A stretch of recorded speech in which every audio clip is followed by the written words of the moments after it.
तो सभी बच्चों को नमस्कार। तो बच्चों, मैं आशा करता हूँ कि आप सब अच्छे होंगे और अच्छे से पढ़ाई कर रहे होंगे।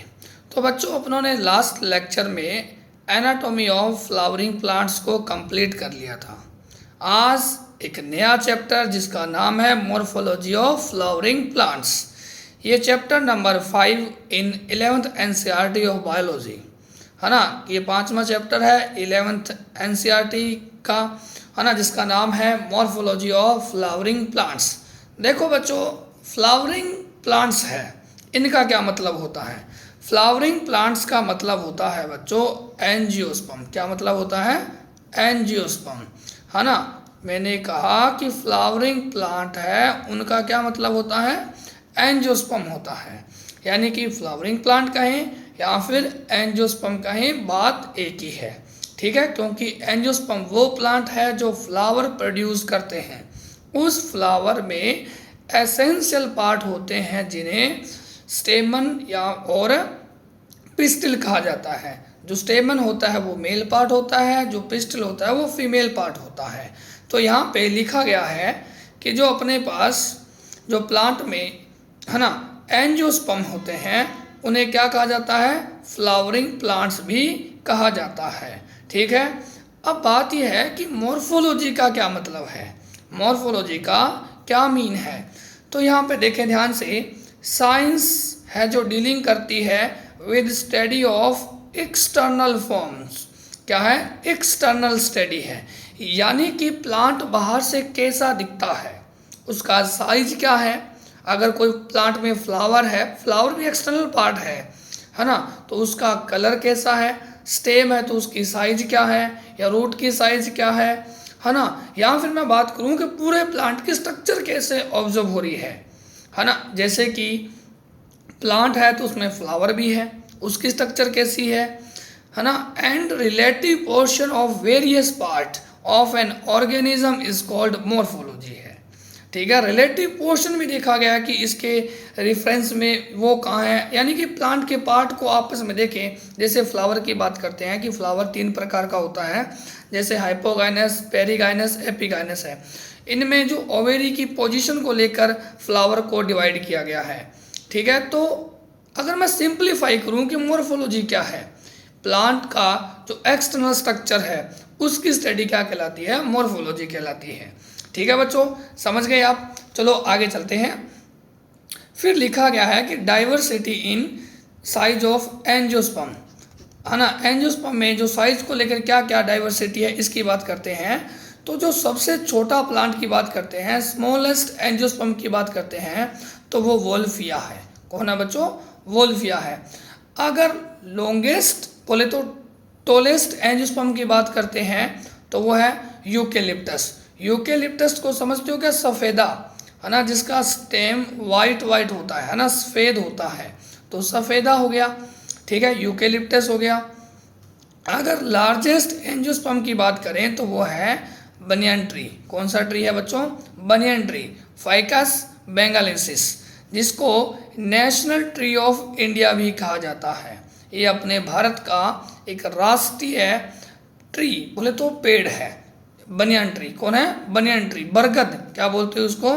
बरगद कहा जाता है, बरगद। ठीक है, बरगद क्या कहा जाता है बच्चों? बरगद भी कहा जाता है। देखो, सबसे छोटा वोल्फिया, लंबा, है ना, टोलेस्ट की बात करें तो यूकेलिप्टस, और लार्जेस्ट बड़ा की बात करें तो वो है बनियन ट्री, बोले तो बरगद ट्री है। बरगद ट्री को नेशनल ट्री ऑफ इंडिया भी कहा जाता है। ठीक है, नेशनल ट्री ऑफ इंडिया भी कहा जाता है। आगे देखो, आगे लिखा गया है स्टडी ऑफ मॉर्फोलॉजी, यानी कि मॉर्फोलॉजी में अपने क्या क्या पढ़ने वाले हैं। सबसे पहले पढ़ेंगे वेजिटेटिव पार्ट्स। क्या पढ़ेंगे बच्चों? वेजिटेटिव पार्ट्स की बात करेंगे। अब वेजिटेटिव पार्ट्स कौन कौन से होते हैं, सुनो बच्चों ध्यान से। एक तो होता है रूट। क्या होता है? रूट। दूसरा मैंने कहा वेजिटेटिव पार्ट्स में आता है स्टेम, और थर्ड होता है लीफ। कौन होता है? लीफ। ये तीनों वेजिटेटिव पार्ट्स ऑफ प्लांट है। रिप्रोडक्टिव में अगर बात करें तो एक तो आता है फ्लावर। कौन आता है? फ्लावर। फ्रूट भी इसी में आएगा, फ्रूट भी आ गया। और कौन होगा? सीड। कौन है? सीड। ये तीनों के तीनों कौन है? Reproductive parts of plant. अब बात करते हैं एरियल की। एरियल में कौन कौन आता है? जो एरियल, जो अपने को प्लांट में स्पष्ट तौर पर दिखाई देता है, बाहरी तौर पर दिखाई देता है, वो एरियल पार्ट में आ जाते हैं। इसमें देखो लीफ दिखाई देती है आपको डायरेक्टली, बिल्कुल, तो एरियल हो गया। स्टेम भी दिखाई देता होगा, ये भी हो गया। रूट भी दिखाई देती है क्या? नहीं, रूट दिखाई नहीं देती है तो वो एरियल पार्ट में नहीं आएगी। तो आप लिख सकते हो इसमें फ्लावर हो गया, फ्रूट हो गया, सीड हो गया, है ना, ये सारे के सारे किस में आ जाएंगे? एरियल पार्ट ऑफ प्लांट में आ जाएंगे। फिर आगे अंडरग्राउंड में कौन आएगा? इसमें एक ही है, वो होती है रूट। कौन होती है? रूट। यानी कि अपने जो पढ़ने वाले हैं इस चैप्टर में यही रहने वाले हैं। रूट, स्टेम, लीफ की बात करेंगे, फ्लावर, फ्रूट, सीड की बात करेंगे, ठीक है, इन सब की बात करने वाले हैं। जो अपने को एक्सटर्नल तौर पर दिखाई देता है उन्हीं की बात करने वाले हैं, जैसे कि vegetative parts, reproductive part, aerial part और अंडरग्राउंड पार्ट्स ऑफ प्लांट की बात करेंगे। ठीक है, तो अब देखो सबसे पहले अपने पास क्या है बच्चों कि स्ट्रक्चर है एक प्लांट की, है ना। ये आपके सामने एक प्लांट है, बात करने वाले हैं इस प्लांट की। अब देखो ये जो आपको दिखाई दे रही है इसको कहा गया है सरफेस ऑफ अर्थ या फिर सोइल। क्या कहा गया है? सोइल। जो सोइल से ऊपर होता है उसे शूट कहा जाता है, जो सोइल के अंदर होता है, अंडरग्राउंड होता है, उसे रूट कहा जाता है। अब देखिए आप, ये जो आपको बीच में इस स्ट्रक्चर को कहा गया है स्टेम। क्या कहा गया है? स्टेम। ये आपको दिखाई दे रही है लीफ। क्या है बच्चों? लीफ। ये हो गया फ्लावर। क्या हो गया? फ्लावर। फ्लावर के साथ साथ इसको मान सकते हो आप फ्रूट। क्या है बच्चों? फ्रूट। और फ्रूट में क्या होगा? सीड होगा। ये जो पार्ट है जो सोइल से ऊपर की ओर है इसे कहा जाता है शूट सिस्टम। क्या कहा जाता है बच्चों? शूट सिस्टम कहा जाता है। ठीक है, ये है शूट सिस्टम। और जो अंडरग्राउंड पार्ट है उसे कहा जाता है रूट सिस्टम। अब ये जो आपको दिखाई दे रही है ये वाली स्ट्रक्चर, इसको कहा गया है प्राइमरी रूट। क्या बोला गया है बच्चों? प्राइमरी रूट कहा जाता है। और ये प्राइमरी रूट से बनती है सेकेंडरी रूट। कौन सी रूट बनी है बच्चों? सेकेंडरी रूट बनती है। एक बात को ध्यान रखें, ये जो प्राइमरी रूट मैंने बताया, ये जो प्राइमरी रूट है ये मेन रूट है। इसकी प्राइमरी रूट से कौन बना है? सेकेंडरी रूट डेवलप होती है। यानी कि it is develop from primary root. ये प्राइमरी रूट क्या है? मेन रूट है, मेजर रूट है। या फिर आपसे ऐसे घुमा के पूछा जाए कि जो सेकेंडरी रूट है वो कौन से टिश्यू से बनती है या ओरिजिनेट होती है, तब आंसर जाएगा बच्चों पेरिसाइकल। ये बात मैंने आपको एनाटॉमी ऑफ फ्लावरिंग प्लांट में बताई थी कि जो लेटरल रूट है, सेकेंडरी रूट एक प्रकार की लेटरल रूट है। ये सेकेंडरी रूट या फिर कहूँ मैं lateral root arise from pericycle tissue, है ना। या फिर अपने बोल सकते हैं टिश्यू को हटा के अपने लिख सकते हैं प्राइमरी रूट।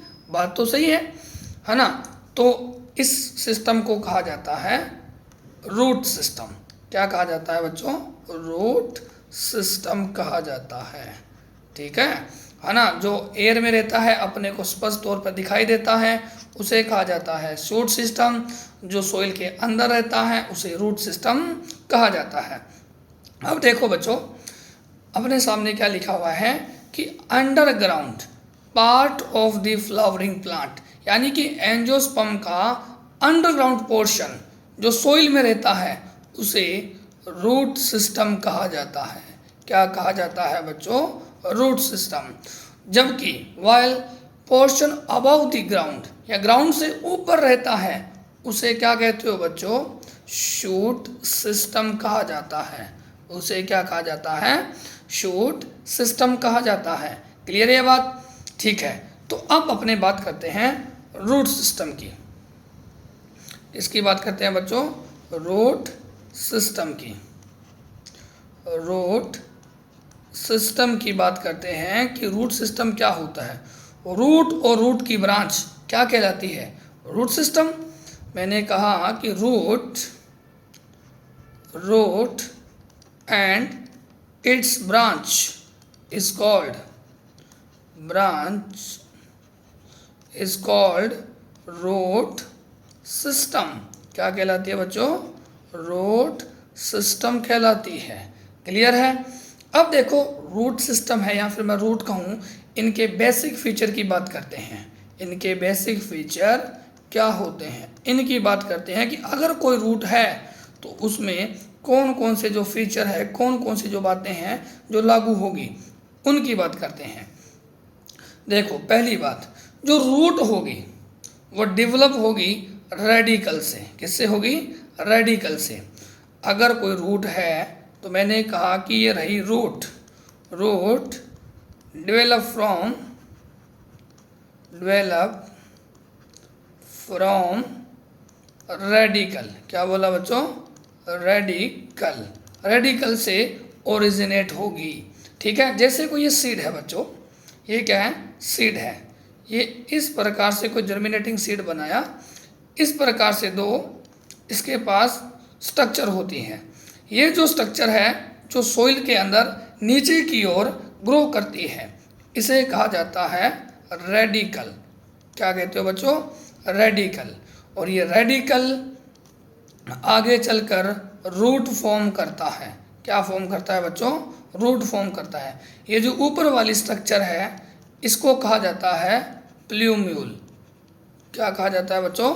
प्ल्यूम्यूल। और ये प्ल्यूम्यूल आगे चलकर शूट या स्टेम को फॉर्म करता है। ध्यान रखना इस बात को, कोई सीड है उसके पास दो स्ट्रक्चर होती है, एक रेडिकल होती है, दूसरी प्ल्यूम्यूल होती है। प्ल्यूम्यूल ऊपर की ओर ग्रो करती है, रेडिकल सोइल के अंदर यानी कि नीचे की ओर ग्रो करती है ना। प्ल्यूम्यूल अपवार्ड, जबकि रेडिकल है ना toward the centre of earth यानी कि ग्रेविटी की ओर ग्रो करती है। रेडिकल आगे चलकर रूट बनाएगी, प्ल्यूम्यूल आगे चलकर शूट बनाएगी। बोले तो ऊपर का पोर्शन बनाएगी, जिसे अपने बोला ना अभी शूट सिस्टम है ना। ये देखो शूट सिस्टम है, बोले तो शूट बनाएगी। ये लिखा ना शूट सिस्टम, ये फॉर्म करेगी। ठीक है? तो ये होगी रेडिकल की बात। अगर आपसे जनरली पूछा जाए कि जो रूट होती है वो सीड के कहाँ से ओरिजिनेट होती है, तो आपको कहना है कि रेडिकल से प्रोड्यूस होती है। और क्या फीचर होते हैं रूट के? मैंने कहा कि रूट सोइल के अंदर ग्रो करती है, तो पॉजिटिवली जियोट्रोपिक। ठीक है? यानी कि सोइल में रूट ग्रो करती है, नीचे की ओर जाती है और ग्रेविटी भी नीचे की ओर लगती है, दोनों की डायरेक्शन सेम है, तो ये पॉजिटिवली जियोट्रोपिक हो गई। और पॉजिटिवली हाइड्रोट्रोपिक कहलाती है। ठीक है? साथ ही साथ रूट नेगेटिवली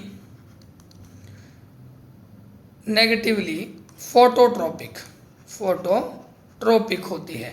क्यों? क्योंकि लाइट का सोर्स कहाँ है? ऊपर की ओर है, सन है। जबकि रूट किधर ग्रो करती है? उसके अपोजिट डायरेक्शन में ग्रो करती है, बोल तो सोइल के अंदर। तो इनकी डायरेक्शन क्या है? अपोजिट है। इसलिए बोला गया है कि ये फोटोट्रोपिक को लेकर क्या है? नेगेटिवली है। ठीक है? साथ ही साथ कोई रूट है तो उसमें क्लोरोफिल एब्सेंट होगा। जनरल बोल रहा हूँ है ना, एक्सेप्शन हर जगह है। क्लोरोफिल क्या होगा? रूट में जनरली एब्सेंट होगा। साथ ही साथ रूट के पास नोड नहीं होगी, नोड नहीं है तो इंटरनोड भी नहीं होगी। Internode both are absent, node and internode absent हो जाएगी। क्लियर है? नोड भी नहीं होगी और इंटरनोड भी नहीं होगी। वापस देखें एक बार रूट के feature, very very important. Root किससे बनेगी? रेडिकल से बनेगी। पॉजिटिव जियोट्रोपिक है, पॉजिटिव हाइड्रोट्रोपिक है, नेगेटिव फोटोट्रोपिक है, क्लोरोफिल नहीं होगा जनरली, और नोड और इंटरनोड भी एब्सेंट होती है एक रूट में। ठीक है बच्चों, ये जनरल बातें हैं, साथ साथ नोट्स बनाएं और अच्छे से पढ़ें। ध्यान से सुने मेरी बातों को, आराम से लिखें, कोई दिक्कत नहीं है। अब बात करते हैं टाइप्स ऑफ रूट की। किसकी बात करते हैं बच्चों? टाइप्स ऑफ रूट कि रूट कितने प्रकार की होती है, इसकी बात करते हैं। टाइप्स ऑफ रूट्स, कितने प्रकार की रूट होती है, इनकी बात करते हैं बच्चों। मैंने कहा कि जनरली रूट 3 प्रकार की होती है। कितने प्रकार की होती है बच्चों? 3 प्रकार की होती है। पहला मैंने कहा टैप रूट सिस्टम, है ना, टैप रूट सिस्टम। दूसरा मैंने कहा फाइब्रस रूट सिस्टम। तीसरा कहा एडवेंटिशियस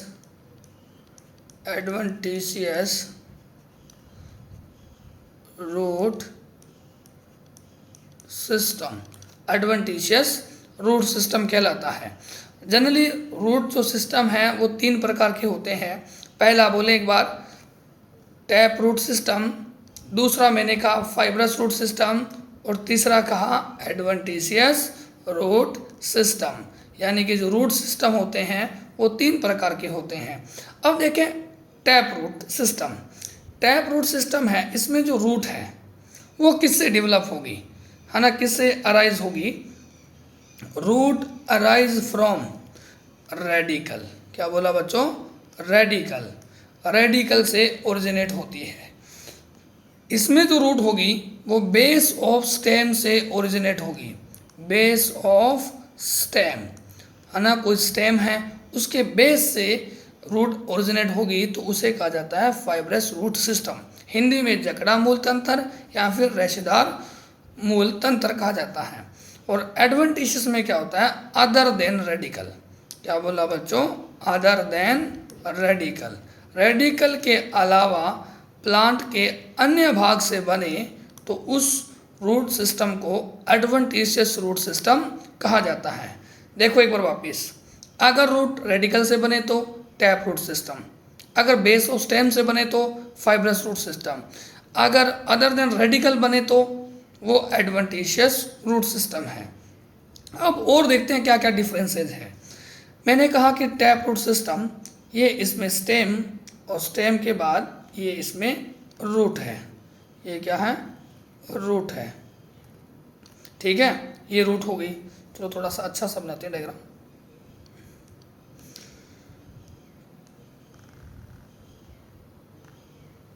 ठीक है, इस प्रकार से ये कोई स्टेम, और स्टेम के बाद ये रूट सिस्टम हो गया। ठीक है, हाँ, ये जो रूट आपको दिखाई दे रही है मेन रूट है, इसको कहा जाता है प्राइमरी रूट। और प्राइमरी रूट से क्या बनती है बच्चों? सेकेंडरी रूट बनती है इस प्रकार से। ठीक है, इस प्रकार से क्या होती है? सेकेंडरी रूट बनती है। ये वाली कौन सी रूट है बच्चों? सेकेंडरी रूट होती है। यानी कि सोइल के अंदर एक क्या बना ले? बंच बना ले, यानी गुच्छा सा बना ले, तो उसे क्या कहेंगे? अपने टैप रूट सिस्टम। और ये सिस्टम पाया जाता है, इसका example very very important mustard है। मस्टर्ड बोले तो सरसों। ठीक है, मस्टर्ड बोले तो सरसों, और ये एक प्रकार का डाइकोट प्लांट है। यानी कि लगभग 99% डाइकोट में टैप रूट सिस्टम पाया जाता है। ठीक है, अपने सिलेबस के अकॉर्डिंग अगर मैं कहूँ कि एक डाइकोट प्लांट है तो इसमें रूट सिस्टम बताओ कौन सा होगा, तो आप क्या बोलोगे? टैप रूट सिस्टम कहोगे। दूसरा फाइब्रस रूट सिस्टम की बात करते हैं। फाइब्रस रूट सिस्टम की बात करते हैं तो ये एक स्टेम है। ठीक है, ये क्या है बच्चों? एक स्टेम है, दिस सोइल, और स्टेम के बेस से इस प्रकार से रूट निकले तो उसको क्या कहोगे? Fibrous root system. Fibrous root system कहा जाता है। और इसका एग्जाम्पल है बच्चों वीट। क्या एग्जाम्पल है? वो वीट। और वीट एक प्रकार का मोनोकोट प्लांट है। क्या है? मोनोकोट प्लांट है। अब आप ऐसा नहीं सोचना है कि हर कोई मोनोकोट प्लांट में फाइब्रस रूट सिस्टम होगी, नहीं। अपनी एनसीईआरटी ने सिर्फ फाइब्रस को लेकर एक ही एग्जाम्पल दिया है, वो है वीट। वीट होता है मोनोकोट। तो व्हीट में पूछे तो आपको क्या करना है, फाइब्रस रूट सिस्टम, ठीक है, fibrous root system present in wheat. Wheat is a monocot plant which belong to Poaceae family. Adventitious root के एग्जाम्पल देखो, अदर देन रेडिकल प्रोड्यूस होती है. हाँ देखो, एक तो होता है ग्रासेस, ग्रासेस, ठीक है, ग्रासेस क्या होता है, मोनोकोट, क्या होता है, मोनोकोट, स्पेलिंग गलत है, ग्रासेस. दूसरा मैंने कहा मोन्स्टेरा, मोन्स्टेरा. और तीसरा मैं कहूँगा बनियन ट्री. क्या बोला, बनियन ट्री में भी क्या होती है, एडवेंटिशियस रूट होती है.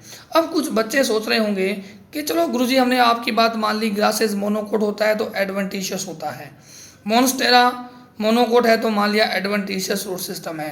परंतु बनियान ट्री तो एक प्रकार का डाइकोट प्लांट है, क्योंकि आपने पत्ता देखा होगा, विनीसन का टाइप देखा होगा, तो एक जाल बनाती है तो वो डाइकोट प्लांट है.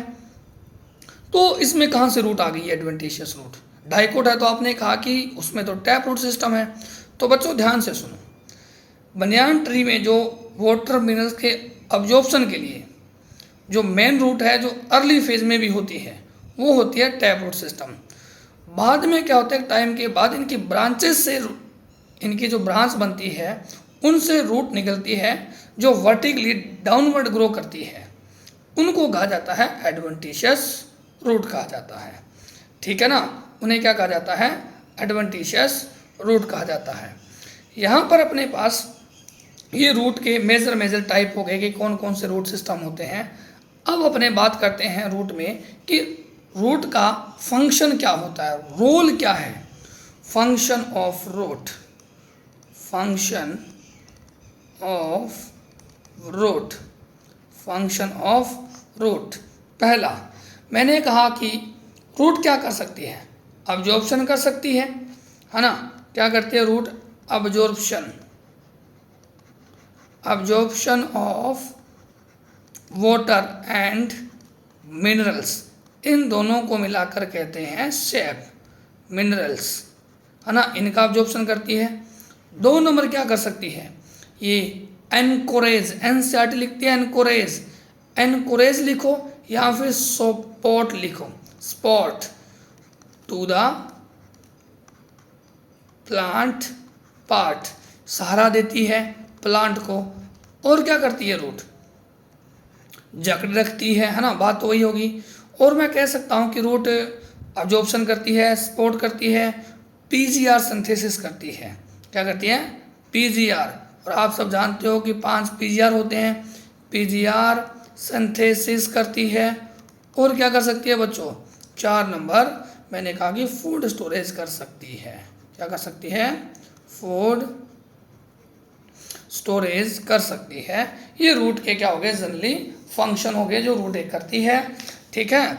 तो मैंने कहा कि फंक्शन ऑफ रूट क्या करती है, absorption of water and minerals, support to plant part, PGR synthesis करती है, और फूड का स्टोरेज भी रूट करती है. ये जो फूड स्टोरेज करती है रूट जनरली वो स्टार्च की फॉर्म में करती है, जबकि फूड किस फॉर्म में बनता है, प्लांट में बाय फोटोसिंथेसिस, ग्लूकोज, और food storage in the form of starch. क्या बोला, स्टार्च है, ठीक है. यहाँ पर अपने पास रूट के मेजर कंपोनेंट कंप्लीट हो जाते हैं. कल बात करेंगे स्ट्रक्चर ऑफ प्राइमरी रूट, जिसमें रूट के 3 स्ट्रक्चर होते हैं, 3 मतलब कि पार्ट्स होते हैं, जोन होते हैं, रीजन होते हैं. पहला मेस्टमेटिक, दूसरा इलोंगेशन, तीसरा अपने पास मैचुरेशन जोन होता है, ठीक है. तो बच्चों आज के लिए मात्र इतना ही, बाकी बातें अगली क्लास में. जय हिंद, जय भारत. मिलते हैं नेक्स्ट लेक्चर में. तब तक के लिए स्वस्थ रहिए, मस्त रहिए. राम राम.